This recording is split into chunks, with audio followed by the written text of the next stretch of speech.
magacaygu waa Mahad Xuseen Axmed waxaan aad ugu faraxsanahay labadii maalmood ee la soo dhaafay inaan qayb ka ahay oo wax badan aan ka faa'iiday tababarkan uu bixinayay Dr. Thomas oo ah training caalami ah waxyaabo far badan aan ka bartay ee ka mid tahay problem solving-ka oo waliba iyadoo practical la sameynayo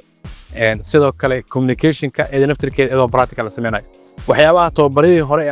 tababarayaashii hore aan ka qayb gali jiray ama traineradii hore waxay ugu dubneed in qodob walba oo la sheego in la sameynayay practical la sameynayay waxaan rabaa halkaan ugu mahad celiyo Arkaan Salaam Center iyo Alqibra iyo sidoo kale Pride kuwaasoo isku hoolay in tababarana caalamiga ah ee dibadda inta noogu keenaan ee dalkeena hooy aan ku qaadano tababarkan farxad gaar ah inoo tahay oo ku maasan yihiin waxaan rajaynaynaa insha Allah tababaro caynkan oo kala ah oo ka duwan sida kuwa caalamiga ah in dalkeena inoo keenaan waynu ku maasan yihiin